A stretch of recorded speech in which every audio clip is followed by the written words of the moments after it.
Hey guys, welcome to Talk Murder Me podcast. My name is John. I'm sitting here with Jen and Nicole tonight. We're talking about the Skid Row slasher. Very interesting case. I don't think too many people have covered this.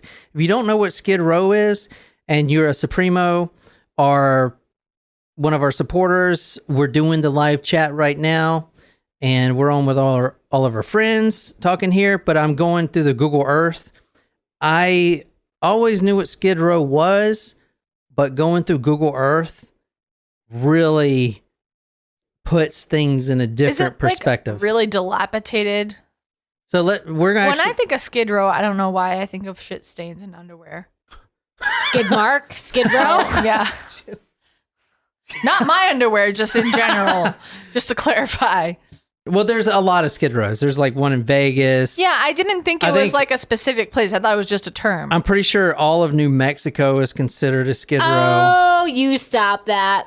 But Skid Row it's a place where derelicts go and they camp out on the streets. And California, Los Angeles is supposed to be one of the more friendlier ones. You know, California, they don't really kick people out to the curb. Right.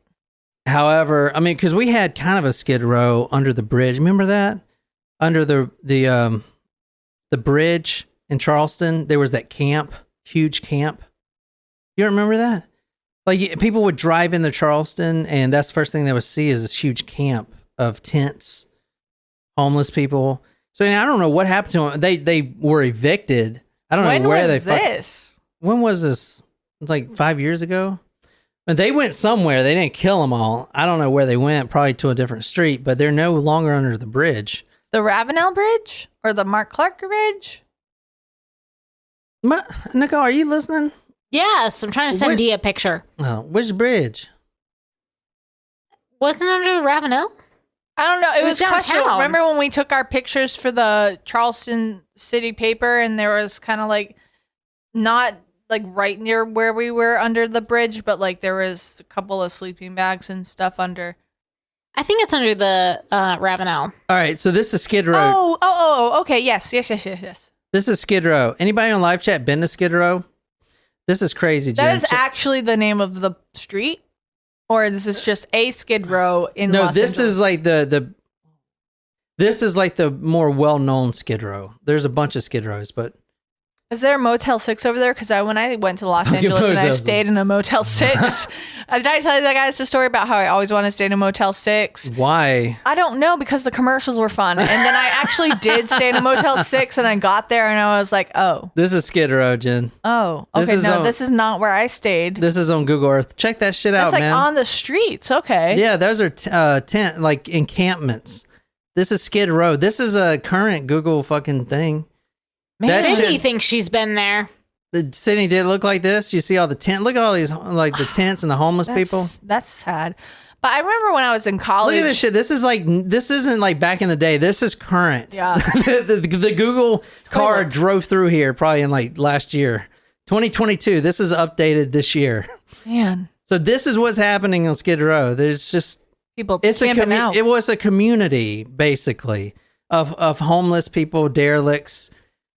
A lot of drunkards, a lot of prostitution happens here.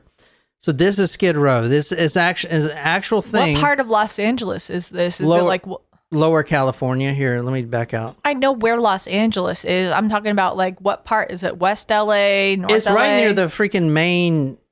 It's near East Hollywood. To answer your question. Damn. I remember when I was in college, people were camping out on the New Haven Green. It was like Occupy the Green for some sort of cause. I don't remember. It was for a long time. I'm trying to remember. I visited my friend in Los Angeles in 2016, but I don't think I was over this. No, you would have noticed if you'd been over here. Well, if it was there in 2016, I would definitely have noticed. Been there for literally since the story, which is in the 70s. So. Oh, then no, I was not. All right, guys, tonight we're actually talking about an episode that came out from Police Story, which was a CSI type of... It was a cop drama. Yeah, a police drama, what they now call procedural dramas for police dramas. So CSI, Law and Order, 911, the countless other ones. So it was one of those, and this one was actually really popular. And they put an episode out on November 26, 1974. The premise of the episode is a psychotic killer goes around LA, Skid Row, and knifes a bunch of derelicts. Okay, that's the episode. So they put that out on November 26, 1974. 4 days later, a psycho killer goes on a 2-month killing spree in Los Angeles, Skid Row, killing derelicts. Oh, no. I mean, literally pick this up from the freaking show. Right? That's what we're talking about. This is the Skid Row slasher. If you want to read this, just read the headline here. Third Skid Row man's throat cut. TV script, maybe clue. So I need to say right now, if you're on live chat, you saw Skid Row, you probably know what Skid Row is. If someone dies there or gets murdered, it's more of a like, who cares type of thing, right? Let's be honest. The third victim here, the third homicide, was only reported because of the link to the TV show. It would have been at least 7 or 8 homicides before anyone would have taken notice or gave a shit. And that's not just LA, that's just society in general, man. You know what I'm saying? Like a bunch of homeless people getting knifed, like, you know, oh, stop the presses, right? But the reason that this story is even known is because it happened 4 days after an episode featuring the exact same plot has taken place, right? That's the reason people care. Just saying. And in fact, like the first few murders, they weren't even covered in the paper. It was only the third one that some reporter said, hey, this reminds me of a show I watched 4 days ago about this same thing. The Skid Row slasher, what we're talking about tonight, this story goes over a 2-month period. It's a spree killer, basically. It actually follows the plot of the episode 4 days after it starts. And for 2 months, the late December 1974 to early 1975, he kills at least 9 people during that 2-month spree. I don't know. You guys don't think that's crazy? That it's he's coming up with this from the show. 4th derelict on Skid Row found slain with throat cut.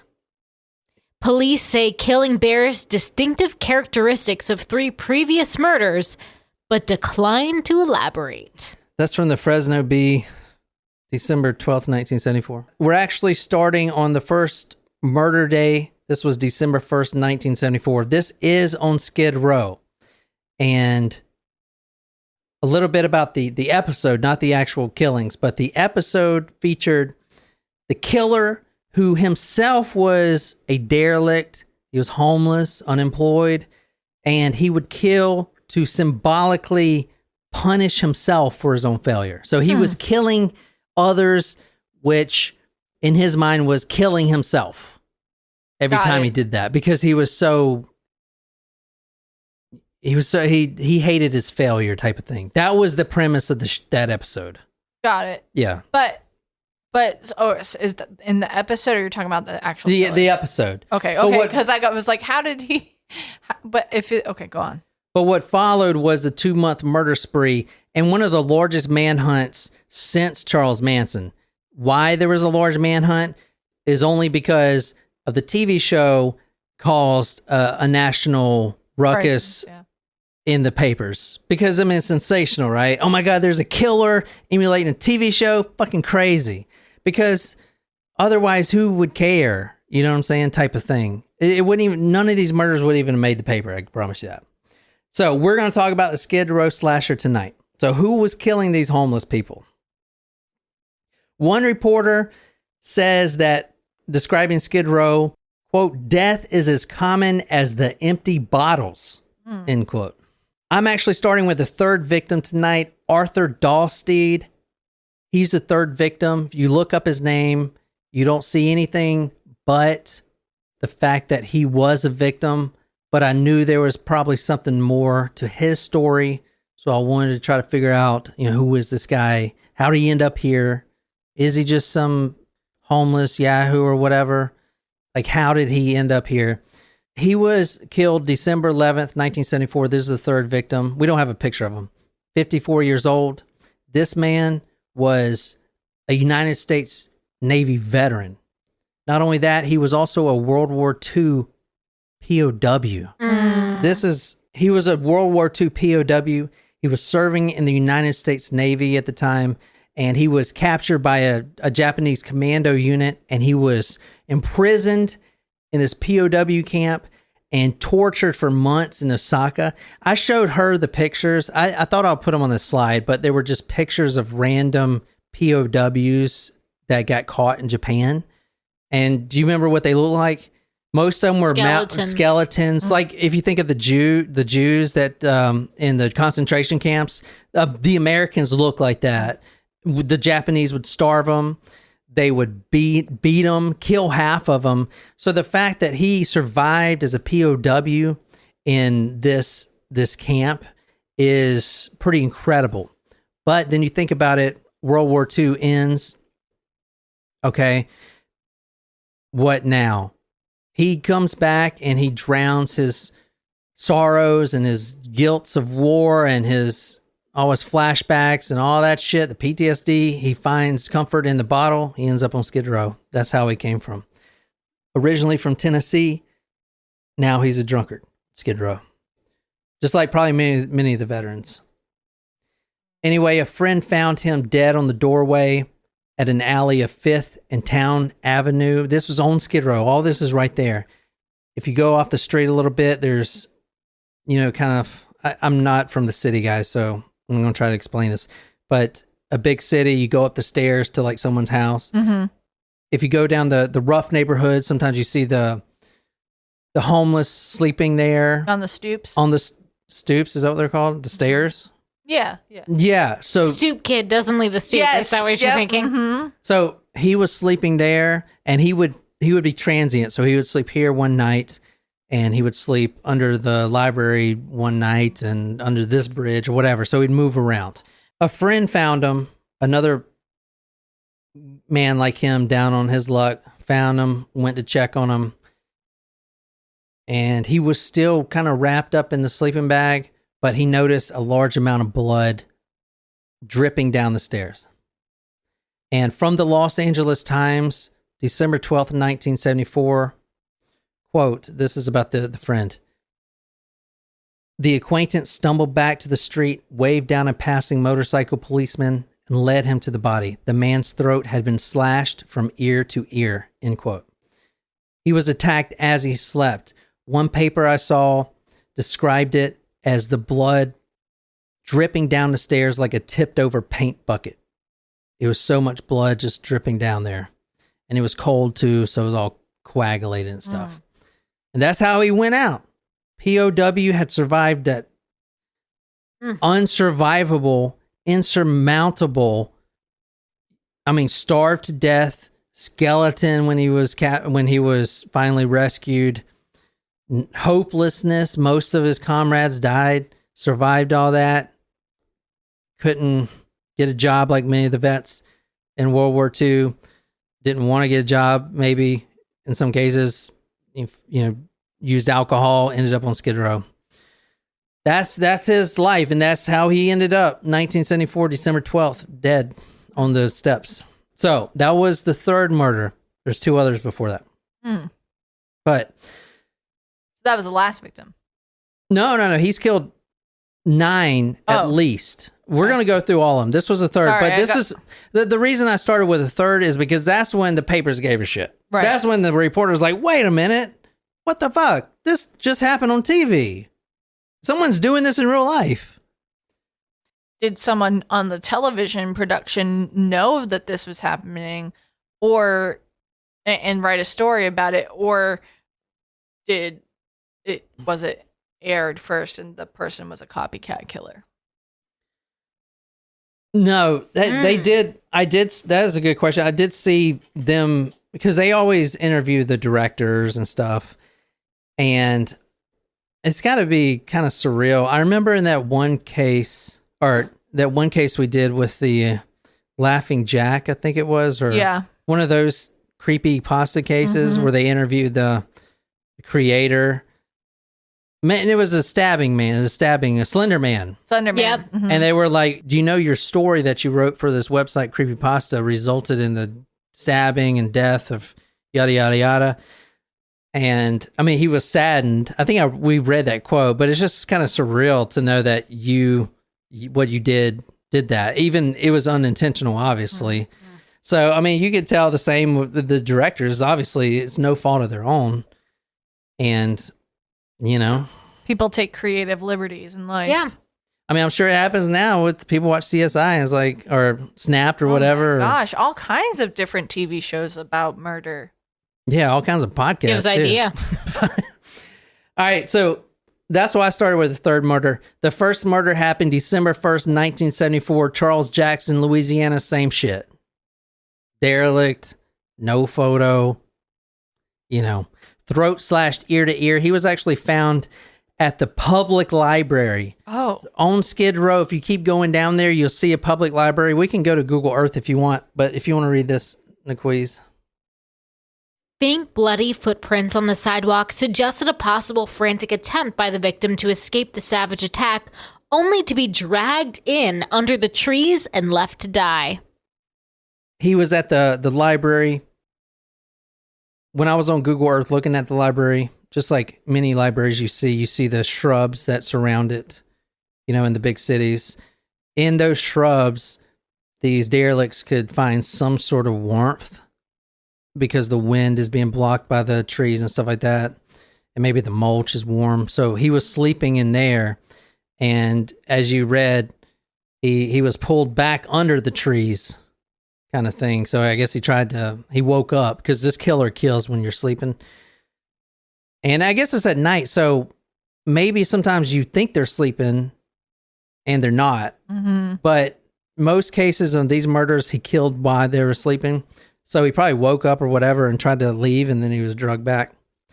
So, and then that almost risks the question is it like did the killer think that they were a type of Robin Hood character? Yeah, so that's also that's like the Jack the Ripper question. Like, is he doing a good thing for society by killing? Not necessarily for society, but like, does he think he's doing good for the derelict who's struggling and down on his luck and maybe, but you don't know it's terrible because you don't know each person's story. Maybe they're, but I think maybe there's a mental, like, I think I'm doing something good. Right, because, they're having a terrible life, they're struggling, they're down on their luck, but you never know. The next morning they might have an interview that's going to change their life. Like, obviously, you don't, like, moral, you don't kill anyone. But is it a Robin Hood type, I think I'm doing good by this person, or is it for society, or is it for just because there's a television show? Yeah. I think the Green River Killer once said that he thought he was doing a good thing by killing prostitutes. Yeah, I remember that. Mm-hmm. It's like, okay. Anyway. The second murder, not much known about him. I barely got his name. 47-year-old, December 8th, Moses Yakinak. You want to take a guess where that name is from? Yakinak. Poland. No, I mean, I wouldn't know either. He was described in the newspaper as an Eskimo from Alaska. That was my second guess. Now, it makes sense now, Yakinak. It kind of sounds Eskimo-y, but I wouldn't have guessed it. He was found... There's rumors I'm part Eskimo. My family. What do you mean fucking rumors? Mm-hmm. Do you know what an Eskimo is? There's no way. Yes. A real Eskimo has no contact with normal... My French Canadian side. Mm-hmm. Mm-hmm. We're Eskimos. Apparently. It's a rumor. I haven't done the 23andMe to really tell, but my grandmother, on my father's side, Meme, I'm just telling you, she like barely had any gray hair into her 90s.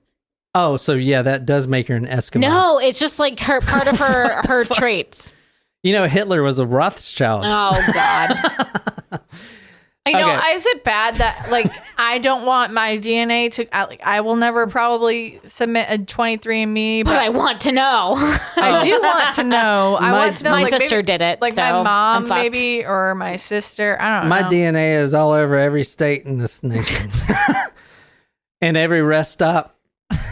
And every glory hole. Gross. Glory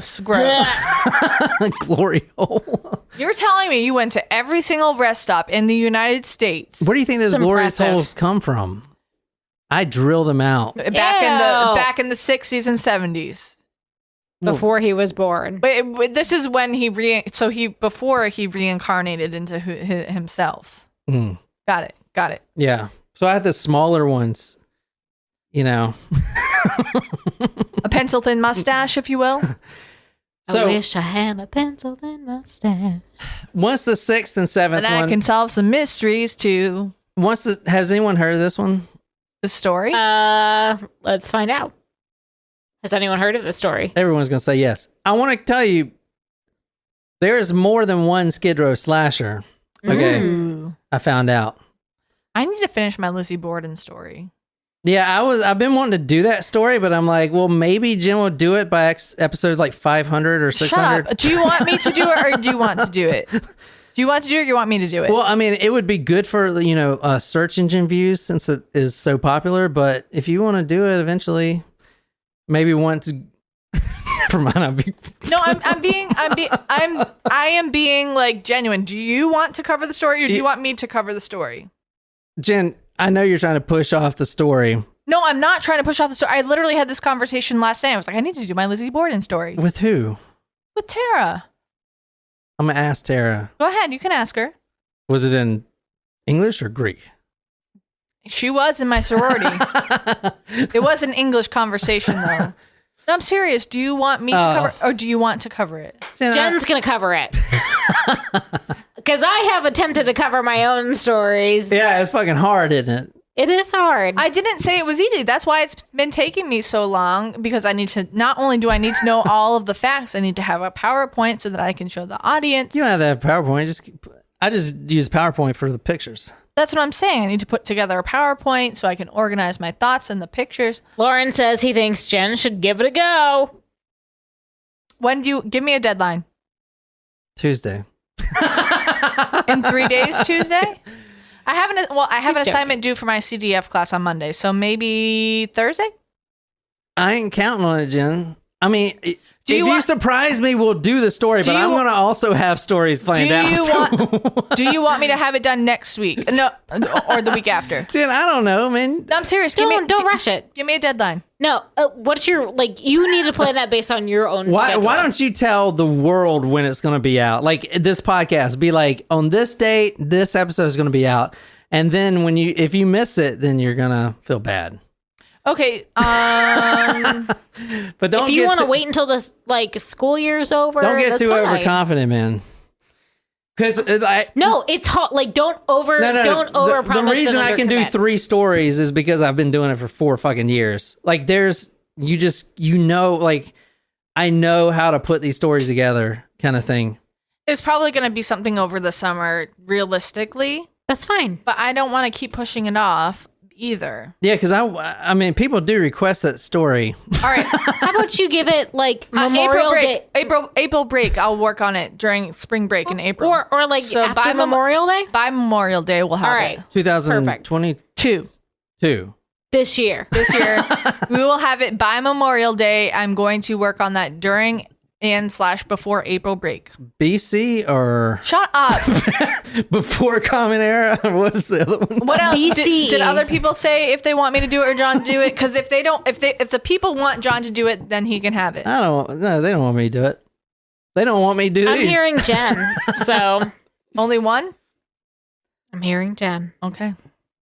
So after the 6th or 7th murder, which we're going to get into, there was the biggest manhunt since Charles Manson. Basically, the LAPD and the surrounding police counties had to do something. They had to put something together, not because anyone cared, but because so many papers were covering this across the nation. as they were like watching. Police Story was huge. So it's like watching that episode and then reading about it playing out. It's, they wanted to hear about, like what happens next, like how closely tied to it, the murder is it? Like, is the guy a derelict himself, like in the show? Was he symbolically killing? Like, people wanted to know that. And that's why the police were like, well, fuck, this has got to be a big manhunt. You'll see that they kind of screwed around at first. Even when it got big, they put together this slasher squad. And then the slasher started killing more and more in quicker succession. So then they're like, fuck, okay, we'll do a task force. And that's when the money comes in, right? And the whole resources and the FBI and everything. Can I just comment that Slasher Squad reminds me of Suicide Squad? Like the DC comics. Never saw it. I don't watch cartoons. All right, if you it's not a cartoon. I mean, it was a cartoon. It was a comic book, but I mean, I was referring to the movie. But go on. If you want to read this, Nicoise, this is from the Berkeley Gazette, 31st January 1975. One of the greatest manhunts in the city's history, search for prime suspect, described as a 6-foot-tall, 190-pound man in his 20s with a prominent nose and stringy collar-length hair of a dirty blonde color. Police had the slasher believed to be a homosexual who kills out of sexual frustration. Okay, that deputy chief is going to eat his words. He talks a lot about how this killer is a homosexual. And I got a lot of quotes about it, but this is what the sketch came out to be. Not only did other witnesses see this guy, but this guy has been seen by other homeless camps in the area. This man right here. So take a long look at this guy. If you want to describe this guy for our podcast listeners, it's very detailed. They got the description on both characters pretty similar, I would say. High cheekbones, long face, long hair. It kind of looks like me if I was... No. It does not look like you. Your face is not that long. Nope. Yeah. Oh, you know what a good movie is that has Bradley Cooper in it that we watched? What was that movie called? Nightmare Alley? Yes. It was really good. Oh my gosh, I saw that. What'd you think of the end? Don't ruin the ending, but what'd you think of it? Honestly, at the beginning was like, this is probably gonna... because at the beginning with that character that he becomes at the end... Yeah. The character at the beginning, I was like, is that him as the actor? Like, I thought it was like him and him seeing himself. So I kind of expected it. I got a new respect for Bradley Cooper. I don't know. He did good in it. You know what else? What else I watched this past week? Memento. That's a crazy movie. So good. So it's backwards. So the guy has what, like amnesia or something? The guy has a short-term memory problem because his wife was raped at his home, and he went to go save his wife, and he was like smashed into the mirror or pistol whipped, and he had a traumatic brain injury, so he can't form new memories. So he tattoos himself, but the whole story plays backwards. It's really hard to follow, but it's really good. It's a lot of flashbacks. Yeah, it's backward. It's very, very well done, and it's really good. It's really good. I think it's on my 100 movie scratch off. I have to go check. All right, so Jen, if you're in the LAPD and you want to catch the Skid Row slasher, how would you do it? I would have a stakeout with coffee and donuts, and I would try to watch what is going on. That's not like a police joke. Call. Yes. That's not a police joke. I'm just saying, like, you need to have coffee at a stakeout because you got to stay up and watch. And I mean, Dunkin' Donuts is like, you got to dunk donuts and coffee. But like, honestly, I would try to observe at different points of the day, start at nighttime, and, kind of your focus. It's hard because you're assuming that other crimes are going on, such as robbery or prostitution, but you have to focus on you have to focus on the crime that you're looking for. I would assume. I'm not a police officer, so this is just all speculation, but yeah, you want to observe the area. Sydney says, play homeless. There you go, Sydney. I was waiting. Undercover cop? Yeah, or like what I like to call Lieutenant Dangle It. Remember? Yeah. Reno 911? Yes. Well, what happens? But seriously, though, but what if you are undercover and then like someone tries to, well, I guess you're trained to have hand-to-hand combat, but like you have weapons, probably. Yeah, so this is what they did. Sydney's right on. They dress as derelicts themselves and they went undercover. And they did that in the last case that we've covered that police did that was the 44 caliber killer. Right. But if you want to read this is how they would do it. Huge manhunt for Skid Row slasher.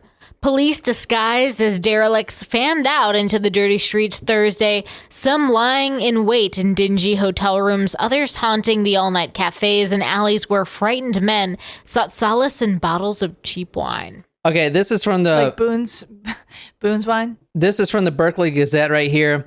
The police walked by all-night porno theaters, bars, flop houses, greasy spoons, sex bookstores, pinball parlors, seedy hotels. What's a flop house? A flop house? Do you want to know? Is that like an IHOP? Yeah, what is that? I feel like it's IHOP. I think it's like a place where you can like... Flop your wiener? I mean...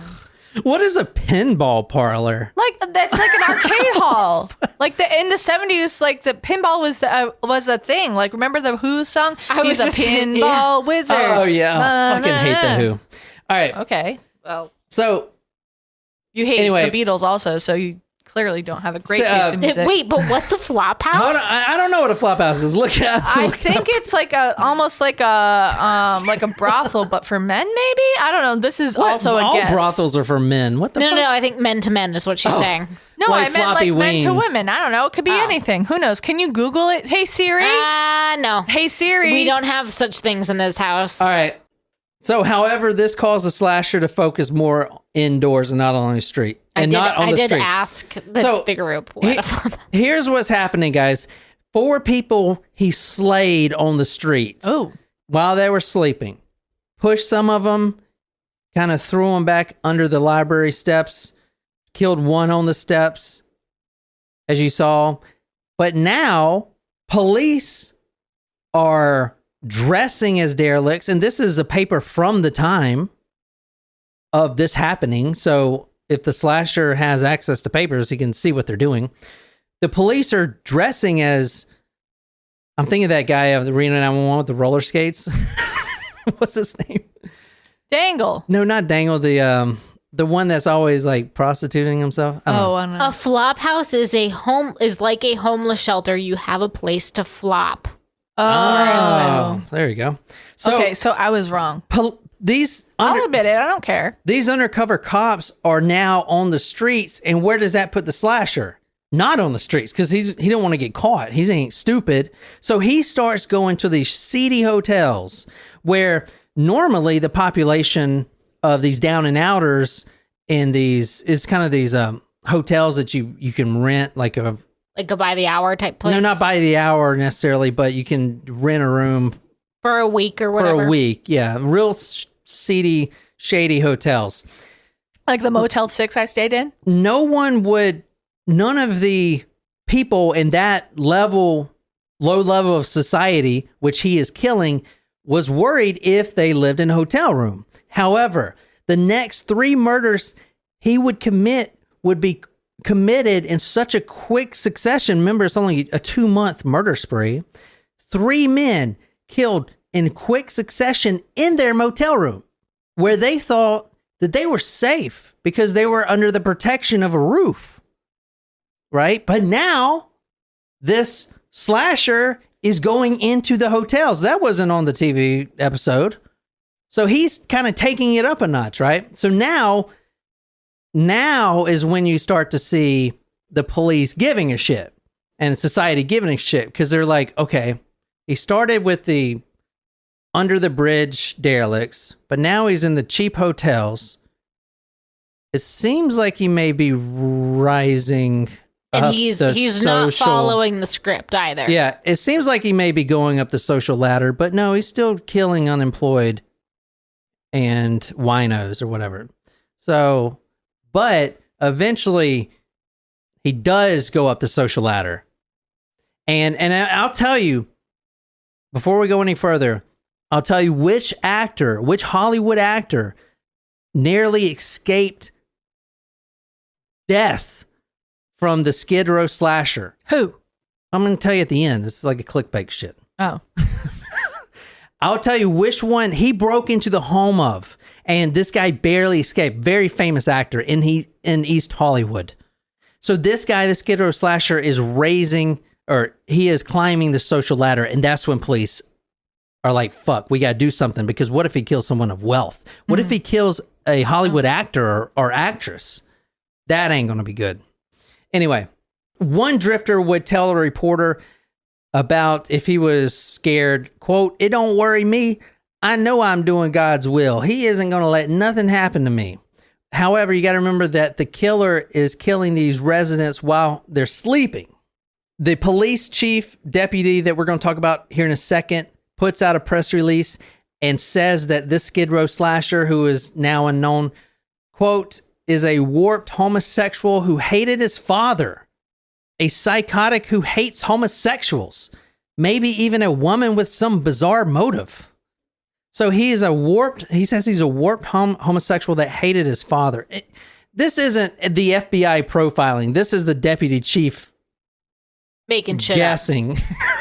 I mean, it just doesn't look well. I don't think, at least. No, it has not aged well. One part of the MO that's very important for this killer is everybody found, from the first to the POW vet to the ones that we're going to talk about. Every one of them were found with the shoes off, removed, completely clothed, shoes off. So that they wouldn't float to the water? Yeah, if it flooded, like a Skid Row flooded? No, never mind. I'm making a reference to the yeah, I know what you're story. The shoes were pointed dress towards the victim, which is crazy. There was one other thing too that stuck out. All 9 slasher victims were killed in the same distinctive manner, with their throats slit from ear to ear, cleared to the spine. Some, but not all, of the killings appeared to be ritualistic. There were other distinctive characteristics, such as the removal of a victim's shoes and placement of them toes first towards the feet of the slain man. There's not many photos, guys, but I found this photo on one of the papers here. You can't really see what's going on, but this is the detective, and see some chalk on the ground. Yeah, so he's chalking the ground right there. You see that? Mm-hmm. And it says, Officer Kent McDonald uses chalk to mark blood spots and footprints of site of latest slasher murder. Body of victim was found on west side of the LA library. There was one other thing that he did that didn't go with the script. The shoes didn't go with the script, and this didn't go with the script. Well, there's 2 other things, but we'll talk about the other one later. This guy took salt, and all the victims, this was the case. And he poured salt, like, the salt, Epsom kosher salt. Yeah. Okay. Yeah, kosher with the girl and the... Yeah. Morton salt. Morton salt, yeah. He took salt and he outlined the body. Oh, that's like a Wiccan thing. I didn't know that. So I was thinking that was like what he's doing here. Or like a Satanist thing, You know how like a police... Or something, yeah. You know how the police chalk the body? Yeah. Well, this guy, instead of chalk, used salt. I don't know. No one knows. It's protect it from evil spirits. I think salt has, if you think about... Oh, I remember like that movie with Nicole Kidman and, was it Sandra Bullock? Mm-hmm. Do you know what I'm talking about? Yep. Didn't they do like salt with something? Probably. But I mean, I think that's a Wiccan thing. All right, let's talk about the locations a little bit. I could be wrong, though. The first 4 killed Skid Row derelicts. The 5th, who was a derelict, lived in a cheap hotel. The 6th was also a derelict who lived in a modest apartment. Okay? Modest apartment. The 6th was also the first one who was not unemployed. So he's like escalating in social status. Exactly. That's the point. That's why they started upping the shit. They're like, oh shit, they're actually killing like important people now. Almost all victims are small, weak, middle-aged, crippled, seriously ill, drunk, or otherwise helpless. And for some reason, I don't know why, he would only strike on Wednesday or weekends. Okay.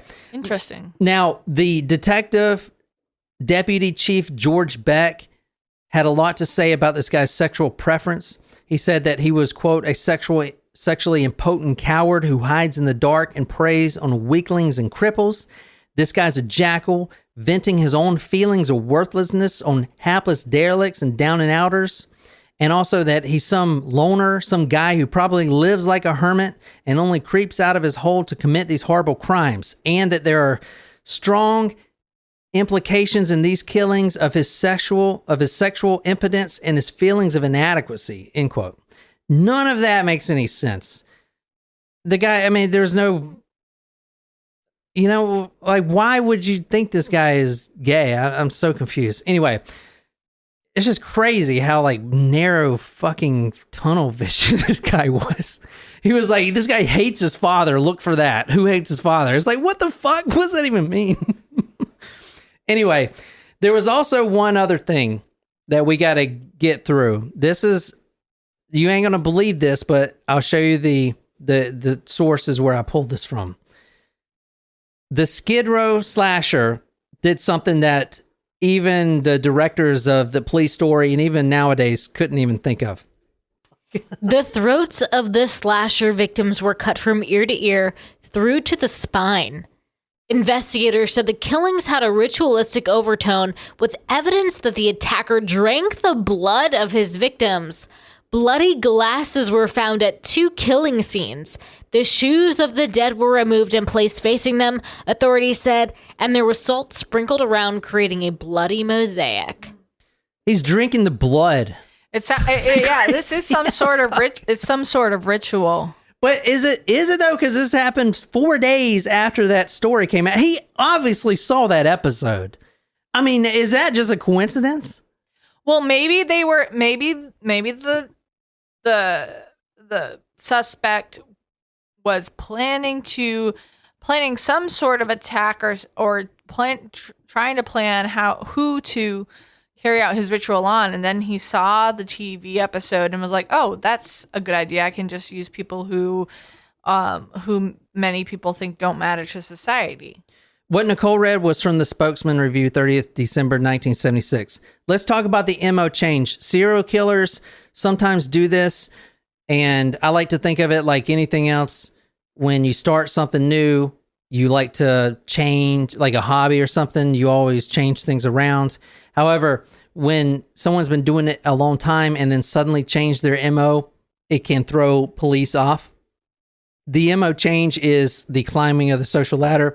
Started Skid Row, then goes to seedy hotels, then modern apartments. The 6th victim was a truck driver named Tex Shannon. He was found dead in his hotel room. He had locks on the door. One victim I saw had 5 locks on the door. Yikes. And he was still slashed from ear to ear on his bed when police found him. 5 locks. Tex Shannon actually had a gun. Somehow this guy is sneaking in when they're sleeping and slitting them so deep that it's actually chipping the spine. Like, what the fuck? What kind of hatred does this guy have? Who the fuck is doing this? That's just intense. And he's killing people with no money. It's not robbery. What is he going to get? He's just fucking like doing it for fun. The 7th victim was actually on the 5th floor at the Barclay Hotel. And this is one of the rooms right here. I mean, look at this. That's where the 9th victim. But look at the hotel room he's in. That's a nice freaking building, dude. Yeah. That ain't no Skid Row bullshit. That's some nice shit right there. So the police are definitely stepping it up. The 8th victim, George Frias, he was 45, employed. He worked as a secretary for Hilton Hotels. From the Spokane Daily Chronicle, quote, and I love this quote, "The killer had moved out of Skid Row and nobody could feel safe. You didn't have to be a bum to get your throat cut." The 9th victim, he killed his 8th and 9th victim within hours of each other. Wow. I know, crazy, right? The 9th victim, Clyde C. Hay, was an employee of the National Cash Register Company, and he was that guy that is in that apartment right there. He was found dead in his bachelor apartment in East Hollywood. His throat cut from ear to ear. Half a mile away, they found the 8th victim. They actually found the 8th victim after the 9th victim. They were killed so closely. So, who is this guy? Let's talk about the arrest right quick. because they did find someone that, let's just say, matched the bill. Do you remember what the sketch looks like? Yeah, he had long hair, long face, high cheekbones, blondish hair. This is a sketch. Mm-hmm. Early February, Hollywood Hills. A man who you're about to see, a Vaughn Orrin Greenwood, 31-year-old man, drifter, criminal, has been in the system, drifting around place to place, homeless, if you will, was caught breaking into a Hollywood Hills home. Very expensive home. Very expensive. This home was owned by two men, William Graham, 36, and Kenneth Ricker, 22. This man breaks in the home attempting to rob. Mm-hmm. He has a knife, and more importantly, he has a hatchet. Oh, no. A hatchet with him, which, remember, wasn't used in any of the murders. And robbery wasn't a thing. He breaks into Hollywood Hills home. He attempts to steal things. He's caught red-handed. When these guys wake up, there's a struggle. He attacks one of them. They both survive. However, this guy, and I'm going to read this right here. Quote, the intruder carried a knife and a hatchet. In the struggle, Graham crashed through a plate glass window into a nearby residence. Now, that residence across the street, they basically throw him out this glass window like in the movies. He's still got the hatchet. Across the street, he's running. He runs into the other home because the police sirens are coming down the neighborhood. This is Hollywood Hills. Like, you can, like, jump off the freaking, go down the hill or up the hill. Or you can go through someone's house and kind of hide out. And a lot of the houses are, empty because these actors have fucking 10 houses or whatever. So he runs into the house across the street. Luckily, the man who wasn't home at the time, who owned the house, he wasn't home, but he could have been killed. That man was Burt Reynolds. Oh. He breaks into Burt Reynolds' home. Snap. Fucking Burt Reynolds, man. Rest in peace. Breaks into Burt Reynolds' home, quote, dodging 10 bullets fired at him by pursuing policemen. They actually... 10 bullets is what he said. They arrest this guy, and if you look at the sketch here, you can see the similarities. It's actually striking resemblance. So this is the sketch, the initial sketch. I'm going to fast forward here. And this is who they arrest. Oh my God. Jesus Christ. That is totally not what the sketch looks like. I don't think they got the right guy. Hold on. Jesus Christ. Oh, okay. I see it now. I see it now. Yep. This guy looks nothing like him. Actually, this Holy is shit. better picture. That is probably not the same guy. That's definitely not the same guy. Well, how would they assume that that's the same guy? Because he didn't actually kill someone in this pursuit. Correct. No, and so he was no also robbing somebody. He was also robbing. There was no ear to ear. There was no drinking of blood. And he had a fucking hatchet. Which, is different from the murder weapon. There was no dress of the shoes. They actually, after this incident, they sent him to Folsom Prison. Folsom, Johnny Cash's prison. Yeah. They sent him to Folsom Prison, and then he served there 1 month. And then they were like, you know what? We haven't had a slasher victim in a month. Let's look at this guy. Basically, that's how they did it. Okay.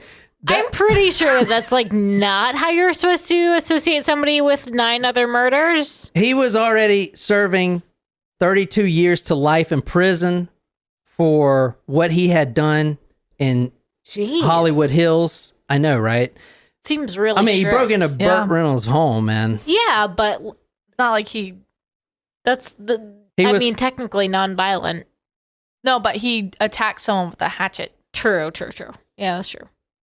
Yeah. Could be an attempted murder. Yeah. They arrested this guy again once they linked him to the murders, and the only evidence they had, besides obviously confession, but what the fuck does that mean? I mean, is this guy drinking blood? But detectives arrested him anyway. Yeah, it says Vaughn Greenwood bore no resemblance to the description police issued of the Skid Row slasher. This guy looks nothing like him. All the homeless and the people there gave the fucking sketches, nothing like him. Anyway, so this guy, they convicted him. A jury of 12. The only evidence they had was a bloody footprint that an expert said was the same as one of his shoes. Wow. So he was charged with all 9 murders, and he was arrested February 3rd, 1975 in Hollywood Hills. And that's pretty much it. Actually, he just died in 2020. Wow. And that's it. That's a Vaughn Orrin Greenwood. The judge said, quote, "It is fairly evident that he suffers from some inner drive which compels him to kill, not to accomplish robbery, because most of those murdered who were rendered unconscious are defenseless before having their throats cut," end quote. So we got our guy. Fucking completely not the guy. What the fuck? I mean, even the papers are like, dude, what? I know. They're like, but they arrested him anyway. It's wow. I mean, wow. Not to say that like police sketches are always accurate, but the murderer was spotted. Like, had eyewitnesses. But we've done these cases before, man. It's like, okay, you're going to spend the rest of your life in prison anyway. You better play along type of shit. You know what I'm saying? I mean, that's speculation, guys. Maybe this fucking dude did it. Fuck, I don't know. Maybe he did it. Maybe. If he did it, I'm telling you right now that is a completely different MO. I mean, you go from a knife, cutting throats, ear to ear, not robbing anything, to bringing a hatchet, trying to rob something. And the sketch is fucking completely fucking funny.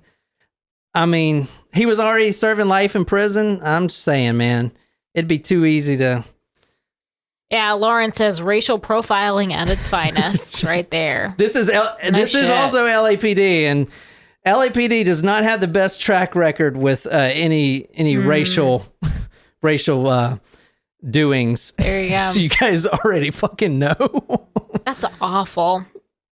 I wonder what really happened, like, because it just so happened that this person stopped killing around the same time. Maybe he moved, maybe he died. Yeah. Maybe he was in prison. Fuck.